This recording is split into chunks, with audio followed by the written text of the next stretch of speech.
அனைவருக்கும் வணக்கம். எக்ஸாம் நெருங்க நெருங்க நம்ம ஸ்டூடெண்ட்ஸ் நெறைய பேருக்கு பயம் அதிகமாயிட்டே போகுதுன்னு நெனைக்கிறேன். ஏன்னா கடந்த 1 மாசமா எனக்கு வர மெசேஜஸ்லாம் பார்க்கும்போது அப்படிதான் தோணுது. இப்போ நம்ப ஃபர்ஸ்ட்டு ஒரு ஓவரால் பேட்ச் போட்டோம் இல்லையா? அந்த ஓவரால் பேட்ச்ல இருக்கிற ஸ்டூடெண்ட்ஸ்ல எனக்கு தெரிஞ்சு ஒரு 70 ஸ்டூடெண்ட்ஸ் வரைக்கும் இந்த குரூப் 4 எக்ஸாம்ல கிளியர் பண்றதுக்கு வாய்ப்பு நெறையவே இருக்கு. சரிங்களா? ஆக்சுவலா நான் இந்த பேட்ச்ச ஸ்டார்ட் பண்ணும்போது பார்த்தீங்கன்னா, ஒரு 100 பேர் டார்கெட் வச்சேன். பட் அந்த அளவுக்கு இப்போ வராதுன்னு நினைக்கிறேன். இப்போ நான் பார்க்கும்போது நிச்சயமாக நம்ம ஓவரால் பேட்ச்சில் இருக்கிற ஒரு 70 ஸ்டூடெண்ட்ஸ் எக்ஸாமில் கிளியர் பண்ணுறதுக்கு நல்லாவே வாய்ப்பு இருக்குது. சரிங்களா? ஆனால் இப்போ எனக்கே என்ன ஒரு பயம் வருது அப்படின்னு பார்த்தீங்கன்னா, இந்த 70 பேரும் அவங்களுடைய வெற்றியை அவங்களே கெடுத்துப்பாங்களோ அப்படிங்கிற மாதிரி சின்னதாக ஒரு பயம் இருக்குது. ஏன்னா நம்ம ஸ்டூடெண்ட்ஸ் சில பேர் பேசுகிறத கேட்கும்போது அப்படி தான் தோணுது. சரிங்களா? இப்போ முதல் விஷயம் நான் ரொம்ப தெளிவாக சொல்லிடுறேன். இந்த குரூப் 4 மாதிரியான ஒரு எக்ஸாமில் கிளியர் பண்ணுறதுங்கிறது அவ்வளோ கஷ்டமான விஷயம்லாம் கிடையாது. இப்போ நம்ம ஓல்டு ஸ்டூடெண்ட் அதுக்கப்புறம் ரெகுலராக நம்ம வீடியோவை பார்க்குறவங்களுக்கு ஒரு சந்தேகம் வரும். சார் நீங்களே ஒரு 4, 5 அட்டம்ப்ட்டுக்கு அப்புறம் தான் எக்ஸாமில் கிளியர் பண்ணீங்க. இப்போ நீங்கள் என்னமோ ரொம்ப ஈஸி அப்படிங்கிற மாதிரி சொல்கிறீங்களே அப்படின்ட்டு ஒரு சந்தேகம் வரும். நியாயமான சந்தேகம். இப்போ நான் எக்ஸாமில் கிளியர் பண்ணுறதுக்கு ஒரு 4, 5 அட்டம்ப்ட் ஏன் எடுத்துக்கிட்டேன் அப்படின்னு பார்த்தீங்கன்னா, நான் நிறைய தப்பு பண்ணேன். சரிங்களா? ஏன்னா நான் பார்த்தீங்கன்னா செல்ஃபாக தான் ப்ரிப்பேர் பண்ணேன். என் கூடவே இருந்து என்னை கைட் பண்ணுறதுக்கு யாரும் இல்லை. சரிங்களா? அப்போ நான் செல்ஃபாகவே ப்ரிப்பேர் பண்ணதுனால நிறைய தப்பு பண்ணி அதுக்கப்புறம் அந்த தப்பெல்லாம் திருத்திக்கிட்டு தான் எக்ஸாமில் கிளியர் பண்ணேன். பட் இப்போ உங்களுக்கு எப்படின்னா, நீங்கள் அந்த மாதிரியான தவறுகள்லாம் செஞ்சிடாமல் உங்களுக்கு ஒரு சரியான வழிகாட்ட நான் இருக்கேன். சரிங்களா? சரி, இப்போ ரொம்ப முக்கியமான ஒரு விஷயத்துக்கு வந்துடுவோம். இப்போ நம்ம எக்ஸாமில் கிளியர் பண்ணணுன்னா நமக்கு ரொம்ப முக்கியமாக இருக்க வேண்டியது என்ன அப்படின்னு பார்த்தீங்கன்னா, நிறைய சொல்லுவோம். பாசிட்டிவாக இருக்கணும் அப்படின்னு சொல்லுவோம். ஹார்ட் ஒர்க் பண்ணணும் அப்படி இப்படின்லாம் சொல்லுவோம். பட் இதை விட ரொம்ப ரொம்ப முக்கியமான 2 விஷயங்கள் என்ன அப்படின்னு பார்த்தீங்கன்னா, 1 ப்ராக்டிக்கலாக திங்க் பண்ணுறது. 2வது பார்த்தீங்கன்னா கொஞ்சம் பொறுமையாக இருக்கிறது. சரிங்களா? இந்த ப்ராக்டிக்கலாக திங்க் பண்ணுறது தான் இதில் ரொம்ப ரொம்ப முக்கியம். இதை நிறைய பேர் பண்ண மாட்டாங்க. இந்த ப்ராக்டிக்கல் திங்கிங் இல்லாதனால தான் நிறைய பேர் என்ன பண்ணுவாங்கன்னா, ப்ரிப்பரேஷனே ஸ்டாப் பண்ணுவாங்க. சரிங்களா? அது என்ன ப்ராக்டிக்கலாக திங்க் பண்ணுறது அப்படின்னு பார்த்தீங்கன்னா, இப்போ நாம் இப்போ புதுசாக ஒரு பேட்ச் போட்டிருக்கோம் இல்லையா? அந்த பேட்சை எக்ஸாம்பிளாக வச்சே நான் சொல்லிடுறேன். சரிங்களா? இப்போது நம்ம நியூ பேட்ச் படி பார்த்தீங்கன்னா, நமக்கு ஒரு 120 நாள் டைம் இருக்குது. சரிங்களா? ஆல்மோஸ்ட் ஒரு 4 மாதம்னு வச்சுங்க. 4 மாதம் டைம் இருக்குது. இப்போ இந்த பேட்ச்சில் ஜாயின் பண்ணியிருக்கிறவங்களால இந்த 4 மாதத்தில் நான் சொல்கிறதெல்லாம் படித்து முடிக்க முடியுமானா, கண்டிப்பாக முடியாது. அதாவது எல்லாராலையும் முடியாது. ஒரு சில பேர் பண்ணிடுவாங்க. சரிங்களா? இது எனக்கே தெரியும். எல்லாராலையும் இந்த 4 மாதத்தில் நான் கொடுக்க போகிற எல்லாத்தையும் படித்து முடிக்க முடியாதுங்கிறது எனக்கும் தெரியும். இப்போ நீங்கள் படிக்க ஸ்டார்ட் பண்ண கொஞ்ச நாளில் உங்களுக்கு அது தெரிஞ்சிடும். சரிங்களா? நீங்கள் படிக்க படிக்க படிக்க இவ்வளோ தான் நம்மளால் ஒரு நாளைக்கு படிக்க முடியுது. ஒரு வாரத்துக்கு இவ்வளோ தான் நம்மளால் படிக்க முடியுது. அப்போ நிச்சயமாக இந்த 4 மாதத்தில் சார் கொடுத்துருக்கிற எல்லாத்தையும் நம்மளால் படிக்க முடியாது அப்படிங்கிறது உங்களுக்கு தெரிஞ்சிடும். பட் இந்த இடத்துல தான் நீங்கள் கொஞ்சம் ப்ராக்டிக்கலாக திங்க் பண்ணணும். சில பேர் என்ன பண்ணுவாங்கன்னா, இந்த மாதிரி நம்மளால் 4 மாதத்தில் படித்து முடிக்க முடியாது அப்படின்னு தெரிஞ்ச உடனே கொஞ்சம் வெக்ஸ் ஆகி ப்ரிப்பேர் பண்ணுறதையே ஸ்டாப் பண்ணுவாங்க. அந்த மாதிரி பண்ணிடாதீங்க. அது மிகப்பெரிய தவறு. சரிங்களா? ஏன்னா ஒரு விஷயத்தை கிளியராக புரிஞ்சுக்கங்க. நான் அடிக்கடி சொல்கிறது தான் இது. நீங்கள் எக்ஸாமில் கிளியர் பண்ணணுன்னா 100% எல்லாத்தையுமே படித்து முடிக்கணும்னு அவசியம் கிடையாது. இதை யாராலையும் பண்ண முடியாது. சரிங்களா? இதை நல்லா மைண்டில் ஏற்றிக்கோங்க. இது இப்போ எதுக்காக இதை சொல்கிறேன் அப்படின்னு பார்த்தீங்கன்னா, இப்போ அடுத்த ஒரு 4 மாதம் இருக்குது இல்லையா? இந்த 4 மாதத்தில் நான் சொல்கிற எல்லாத்தையும் உங்களால் படித்து முடிக்க முடியலைன்னா கூட பிரச்சனை இல்லை. சரிங்களா? முடிஞ்ச வரைக்கும் உங்களால் எந்த அளவுக்கு முடியுதோ அந்த அளவுக்கு படித்து முடிக்க ட்ரை பண்ணுங்கள். இப்போ எப்படி நீங்கள் படிக்க ஸ்டார்ட் பண்ண உடனே உங்களுடைய ஸ்பீடு என்னன்னு உங்களுக்கு தெரிஞ்சிடும். சரிங்களா?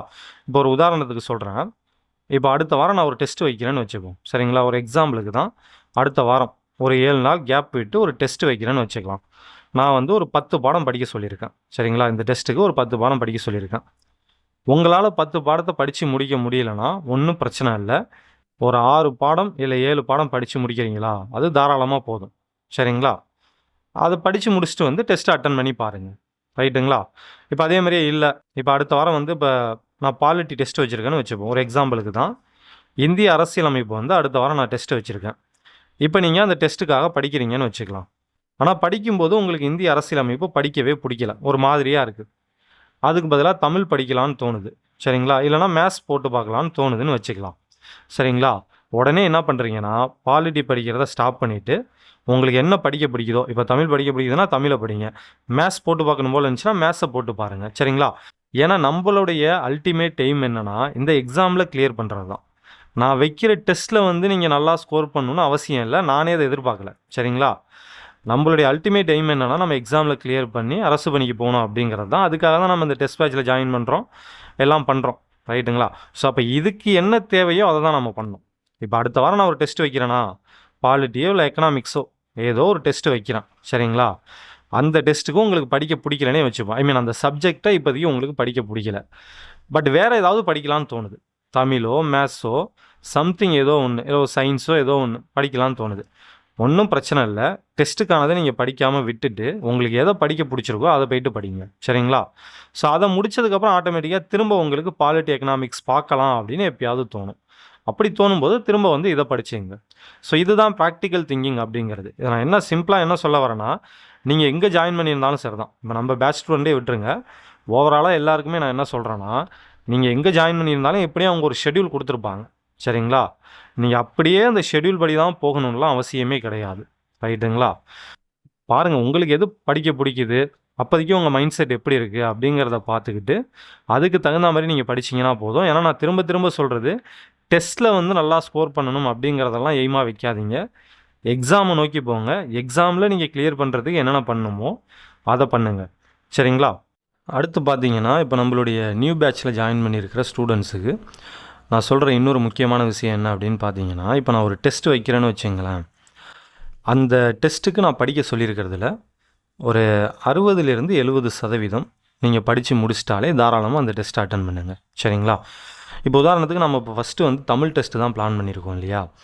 இப்போ தமிழ் டெஸ்ட்டில் பார்த்தீங்கன்னா நான் ஒவ்வொரு டெஸ்ட்லேயும் ஸ்கூல் புக்கும் கொடுத்துருப்பேன், அதே மாதிரி அவுட் சோர்ஸும் கொஞ்சம் கொடுத்துருப்பேன். சரிங்களா? இப்போது அதில் வந்து அவுட் சோர்ஸ் உங்களால் படிக்க முடியலன்னு வச்சுக்கலாம். சரிங்களா? ஒவ்வொரு டெஸ்ட்லேயும் ஸ்கூல் புக்கும் இருக்கும், அவுட் சோர்ஸும் இருக்கும். சப்போஸ் அவுட் சோர்ஸ் உங்களால் கம்ப்ளீட் பண்ண முடியலன்னா ஒன்றும் பிரச்சனை இல்லை. ஸ்கூல் புக்கை மட்டும் படிச்சுட்டு வந்து கூட நீங்கள் டெஸ்ட் எழுதுங்க. சரிங்களா? ஆனால் என்ன ஒன்று மைண்டில் நீங்கள் வச்சுக்கணும் அப்படின்னு பார்த்தீங்கன்னா, அந்த டெஸ்ட்டில் வந்து மார்க் கம்மியானுச்சுன்னா நீங்கள் கவலைப்படக்கூடாது. ஏன்னா நீங்கள் அவுட் சோர்ஸே படிக்காமல் தான் வந்து எழுதுறீங்க. இன்னொன்று, டெஸ்ட்டில் நல்ல ஸ்கோர் பண்ணுங்கிறது நம்மளுடைய எய்ம் கிடையாது. எக்ஸாமில் கிளியர் பண்ணணும், இதுதான் நம்மளுடைய எய்ம். சரிங்களா? ஸோ அதனால் ஸ்கூல் புக் மட்டும் நீங்கள் முடிச்சிருந்தா கூட தாராளமாக வந்து டெஸ்ட் அட்டன் பண்ணுங்கள். அட்டன் பண்ணிட்டு என்ன பண்ணுறீங்கன்னா, அவுட் சோர்ஸ்லேருந்து நான் கேட்டிருக்க கொஷினெல்லாம் அதுக்கப்புறம் உட்காந்து படிச்சுங்க. சரிங்களா?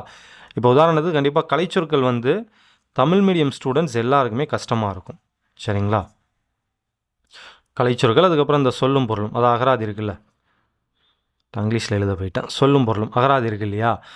இதை படிக்கிறதுலாம் வந்து எல்லாருக்குமே கஷ்டம்தான். அதே மாதிரியே மயங்கொலி சொல் அகராதியும் எல்லாருக்கும் கஷ்டம்தான். அப்போ இந்த மாதிரி டாப்பிக்லாம் என்ன பண்ணுறீங்கன்னா, நீங்கள் படிக்கலைனா கூட டெஸ்ட்டை வந்து அட்டன் பண்ணிவிடுங்க.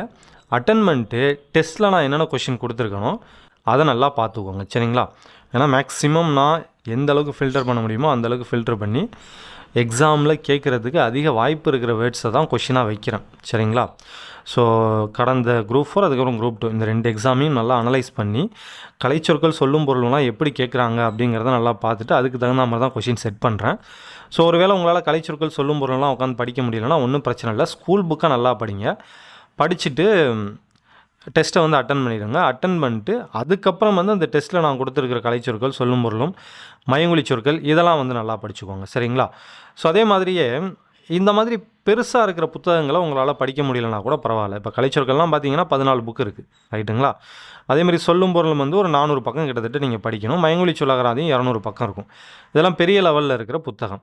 இப்போ இதெல்லாம் படிக்க முடியலனா கூட இது போக நான் இன்னும் சில அவுட் சோர்ஸ் கொடுத்துருக்கேன் இல்லையா? இப்போ உதாரணத்துக்கு பார்த்தீங்கன்னா மரபு தொடருக்கு ஒன்று கொடுத்துருப்பேன். அதே மாதிரியே இந்த பிறமொழி சொற்களுக்கு ஒன்று கொடுத்துருப்பேன். ஸோ அதெல்லாம் பார்த்தீங்கன்னா ரொம்ப சின்ன புக்காக இருக்கும். ஒரு 2-3 பக்கத்தில் உள்ள மாதிரிலாம் சிலதெல்லாம் கொடுத்துருப்பேன். அந்த மாதிரி இருக்கிற அவுட் சோர்ஸை நல்லா படிச்சுங்க. சரிங்களா? ஸோ இதான் ப்ராக்டிக்கலாக திங்க் பண்ணுறது அப்படிங்கிறது. நம்மளால் என்ன பண்ண முடியும்? நமக்கு எவ்வளோ டைம் கிடைக்குது? ஒரு நாளைக்கு ஒரு 4 மணி நேரம் டைம் கிடைக்குதுன்னு வச்சுப்போம்.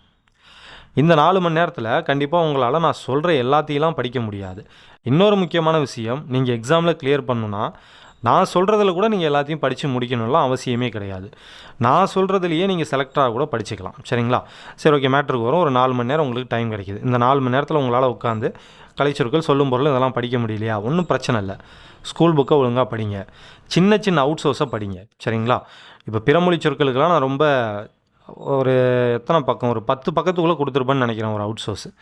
ஸோ அதை படிச்சிங்க சரிங்களா. அந்த மாதிரி படிச்சுட்டு வந்து டெஸ்ட்டை எழுதுங்க. டெஸ்ட்டில் மார்க் கம்மியாக இருந்துச்சுன்னா கவலைப்படாதீங்க. ஏன்னா நம்மளுடைய இலக்குங்கிறது டெஸ்ட்டு கிடையாது. திரும்ப திரும்ப சொல்லிடுறேன், நம்மளுடைய அல்டிமேட் எய்ம் வந்து இந்த எக்ஸாமில் கிளியர் பண்ணுறது தான். அப்போ டெஸ்ட்டை வந்து அட்டன் பண்ணுங்கள். தெரிஞ்ச கொஷினுக்கு நல்லா ஆன்சர் பண்ணிடுங்க. தெரியாத கொஷினை படிச்சுக்கோங்க. படிச்சுட்டு அந்த கொஷின் உங்களுக்கு இங்கே எக்ஸாமில் வந்துச்சுன்னா நீங்கள் ஈஸியாக ஆன்சர் பண்ணிடலாம் சரிங்களா. ஸோ அடுத்து இன்னொரு முக்கியமான விஷயம், ப்ராக்டிக்கலாக திங்க் பண்ணோம் அப்படின்னு சொன்னேன் இல்லையா, இது கூடவே இன்னொரு முக்கியமான விஷயமும் உங்களுக்கு இருக்கணும். அது என்னன்னு பார்த்தீங்கன்னா கொஞ்சம் பொறுமை இருக்கணும். இது ரொம்ப ரொம்ப முக்கியம் சரிங்களா. ஏன்னா இப்போ நம்ம எல்லாருமே வந்து எப்படி சொல்கிறது, ஒரு எக்ஸ்ட்ரானரி ஸ்டூடெண்ட், ஒரு எக்ஸ்ட்ரானரி மைண்ட் இருக்கிற ஸ்டூடெண்டாலாம் இருக்க மாட்டோம்.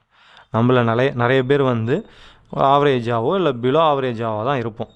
இது எதுக்காக சொல்கிறேன்னா, இப்போ நமக்கெல்லாம் வந்து ஒரு விஷயத்தை பார்த்த உடனே புரிஞ்சிடாது சரிங்களா. இப்போ நானே ஒரு 4-5 அட்டம்ப்ட் எதுக்கு எடுத்துக்கிட்டேன்னா, நான் ஒரு பிலோ ஆவரேஜ் ஸ்டூடெண்ட் தான்.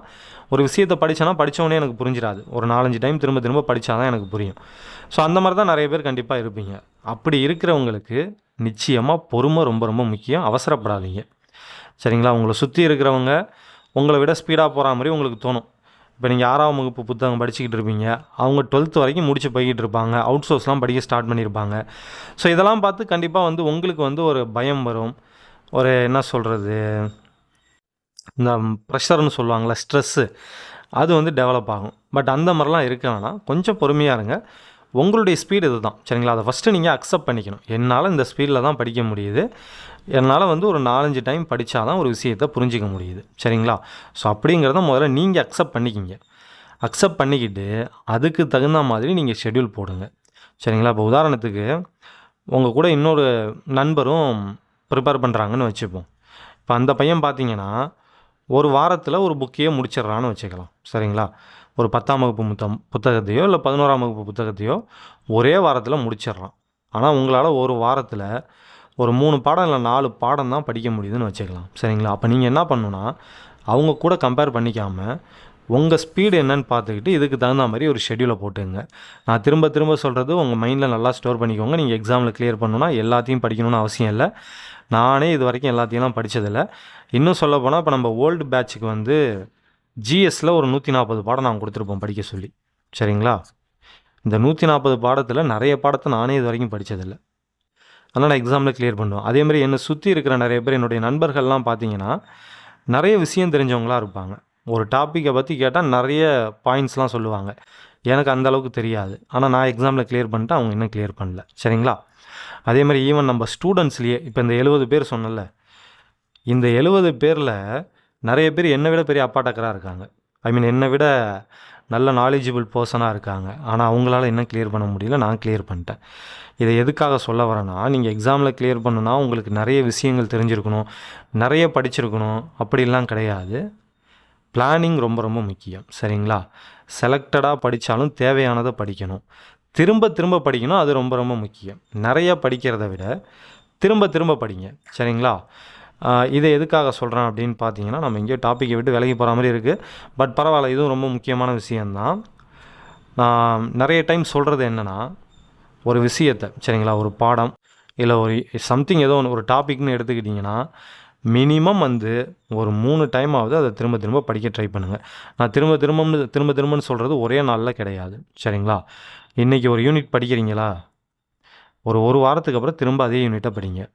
அதுக்கப்புறம் ஒரு மாதம் இல்லை 2 மாதத்துக்கு அப்புறம் திரும்ப அதே யூனிட் எடுத்து படிங்க.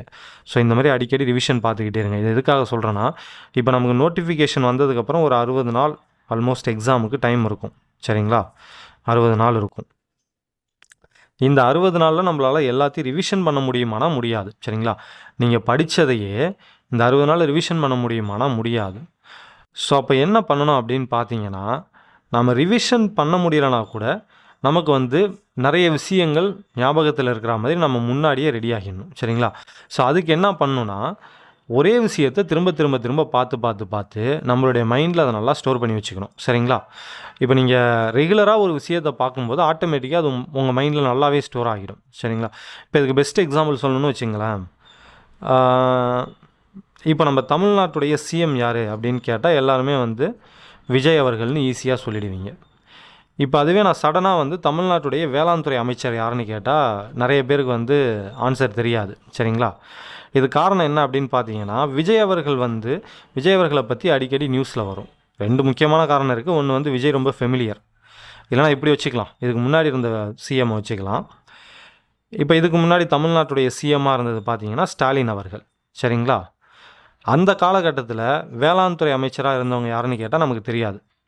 மீன்ஸ் நிறைய பேருக்கு வந்து உடனே தெரியாது. இது காரணம் என்னென்னா, இப்போ ஸ்டாலின் பற்றி அடிக்கடி நியூஸில் வந்துக்கிட்டே இருக்கும்.